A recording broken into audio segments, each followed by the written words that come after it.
Fala minha gente, tudo certo?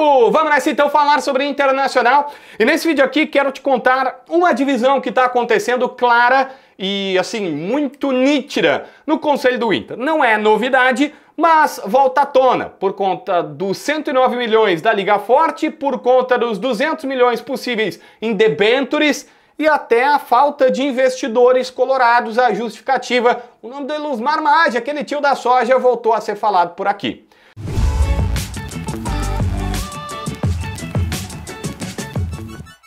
Gente, vamos lá. Primeira questão é, o Internacional tem uma divisão e tem uma reclamação que não consegue passar o plano de debêntures. Se tu não sabe, a dívida do Inter passou de 600 milhões de reais, ela não está reduzindo, ela está aumentando. O Inter tem uma folha alta para quem não estava na Libertadores e gastou bastante nesta temporada.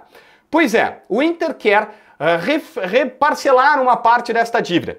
Basicamente, debêntures, que a gente já falou amplamente, mas só vou refrescar a tua memória aqui. É trocar uma dívida com juro alto por uma dívida que, segundo o Inter, vai ser com juro menor. Basicamente, o Inter quer pegar 200 milhões de reais emprestado de investidores, não precisa ser tudo mesmo, pode ser 4 investidores botando 50 milhões cada um, tá? E aí tu faz o seguinte, tu pega esse dinheiro, chega na tua dívida, que é de 600, mas diz, ó, não vou pagar todo mundo, né? E tem algumas dívidas que são a longo prazo, que são pro governo e tal, nem precisa pagar. Mas pega principalmente o endividamento bancário, que tem um juro muito alto. E tu chega lá e começa a pagar. Com 200 milhões na mão, o teu primeiro negócio é o seguinte, se tu tem uma dívida de 10 milhões com o banco, tu pode tentar negociar por 7, 8 e tu vai reduzindo e vai fazendo a dívida diminuir também assim. Mas o grande negócio seria pegar esses 200 milhões e aplacar a dívida, para tu não pagar mensalmente tanto juro bancário como está sendo pago. O Inter diz que se pegar esses 200 milhões em debêntures de investidores, ao longo de 5 anos, entre o que iria pagar para bancos e instituições que deve e vai pagar para esses investidores, tu tem uma economia de 120 milhões de reais de juro. Tu vai pagar, tu tem 200 milhões de reais emprestado de investidores, tu vai pagar isso com juros e correções monetárias para os caras.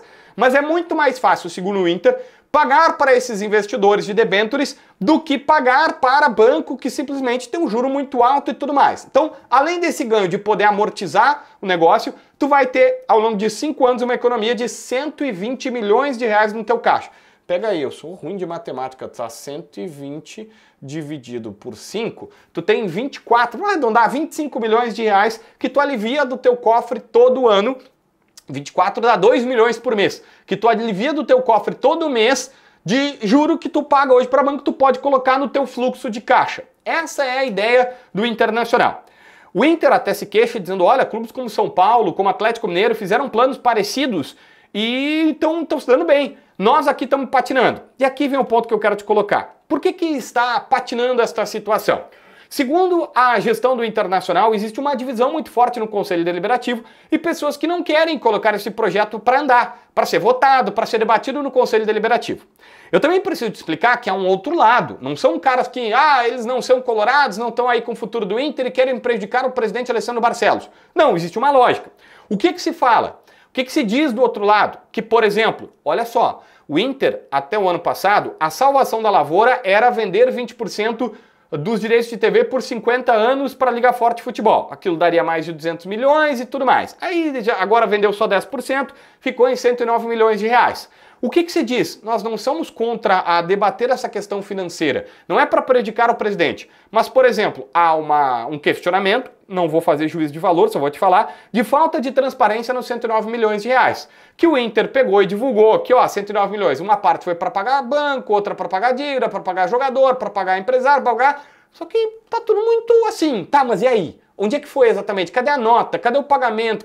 Cadê o detalhe? Qual é o empresário? Qual é o jogador? Qual foi a negociação que foi feita? Esses caras, falando uma boa, do conselho estão dizendo, não, a gente quer detalhes. E foi criada uma comissão para, primeiro, analisar esses 109 milhões de reais, fazer um relatório e ver se está tudo certo. Se tem transparência, se o Inter agiu certo, se a direção agiu certo. Segundo, analisar também essa questão das debêntures. Na verdade, as debêntures foi até primeiro eles aproveitaram as comissões, mas tudo bem, para ficar mais fácil, vamos assim. E analisar. E se for o caso, coloca para debater no Conselho do Internacional. Para debater a questão de, vamos pegar 200 milhões de empresários pela praça aí, pode ser um pouco do Sonda, um pouco do Elusmar, um pouco do, sei lá, qualquer colorado que é bem de grana, que quer ajudar, ou empresário que quer se dar bem, ó, acha que vale a pena, que pro juro dele é interessante e tudo mais, o cara vai lá e faz negócio com o Internacional. E é isso que tá travando o negócio. O Inter tá dizendo, ó, nós não vamos, primeiro vamos esclarecer os 109 milhões, depois botar os 200 milhões, e esses 200 milhões vão ter que ser bem organizados, porque daqui a um pouco o Inter tá falando que tem 120 milhões de economia, mas nós vamos ter que ver, vamos ter que olhar, vamos ter que ter provas disso aí. Paralelamente a isso, eu quero te falar sobre a Elusmar Maggi, porque uma galera pergunta, pô, cadê o investidor do Internacional? Não tem como um cara ajudar e tudo mais? A questão é a seguinte, o Internacional fez contato com o Elusmar Maggi. O presidente Barcelos conversou com o Elusmar Maggi durante a sua gestão já reeleito. Por questões familiares, ele não está investindo no Inter.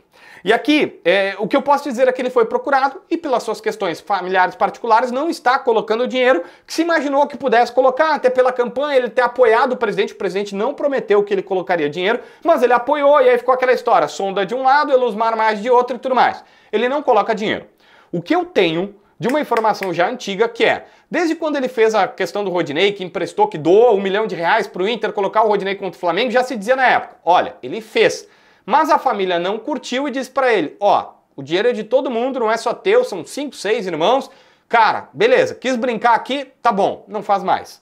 E mais ou menos seria essa a situação. Eu não vou entrar na questão particular do cara, que eu não tenho como tirar detalhes, porque eu não conheço o Elusmar, sei que é um baita de um cara, todo mundo fala super bem dele, que é um cara maravilhoso e tal, mas ó, o que eu posso te dizer é, ele por questões familiares, o que se diz no Inter, não vai botar dinheiro, tipo, ah não, pega aqui 10 milhões de euros e contrata um grande jogador, ou ah, eu pago o salário desse cara. Isso não vai acontecer. Até por isso, o Inter tá dizendo, o que pode acontecer é ele ajudar com debêntures, ajudar comprando parte da dívida do Inter, tendo lucro, e aí até pode justificar para os seus familiares, dizendo, ó, não tô torrando o nosso dinheiro aqui com o clube de futebol e tal, eu tô investindo e fazendo, unindo o útil ao agradável, poderia se dizer assim. Então, o que eu tenho é, ele não está investindo no Inter por essas razões. Beleza?